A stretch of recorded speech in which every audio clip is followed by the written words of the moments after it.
My name is Pat Timmons and I'm running for Congress in the 4th District of Michigan. As I've been preparing for this, I have been reading the Constitution at night on weekends because I haven't really looked at it since probably 8th grade social studies. And there's been three important points that I'd like to emphasize in my campaign. The first is in the very first sentence of the Constitution. We, the people of the United States, in order to form a more perfect union, establish justice, ensure domestic tranquility, provide for the common defense, promote the general welfare, and secure the blessings of liberty to ourselves and our posterity, do ordain and establish this Constitution for the United States of America. There's a phrase in there that says, secure the blessings of liberty to ourselves and our posterity. Right in the very first sentence of the Constitution, our obligation to ensure that the generations that follow us have a viable, livable planet and government is emphasized. I think that moral obligation, reinforced in the first sentence of the Constitution, is important. We've been failing to fulfill that charge. We've been running up an unconscionable national debt.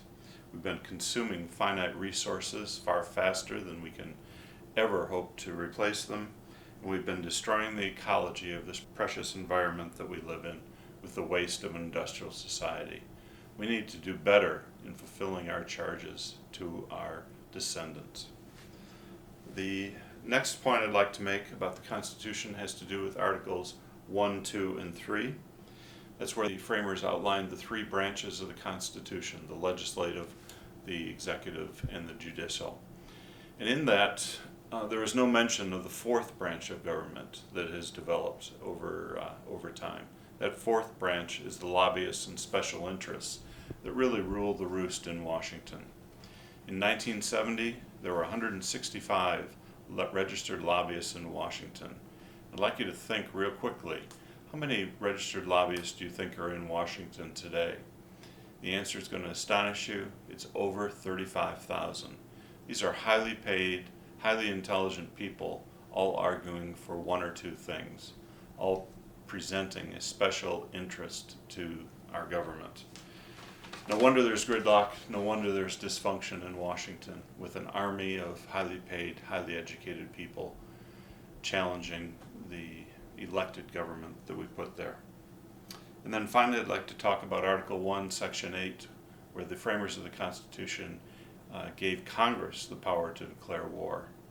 In my lifetime, it seems like we've been in pretty constant conflict, and the executive branch has taken over more and more of the power to wage war. And the framers of the Constitution wanted to make it hard to declare war. They wanted it to be a last resort, not an easy resort. And so I think Congress needs to take back that power.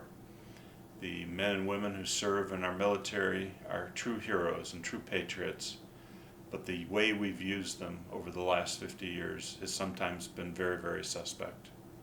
So those are three constitutional issues I'd like to talk about in this campaign. And I look forward to hearing what you think is important in the Constitution. Thank you.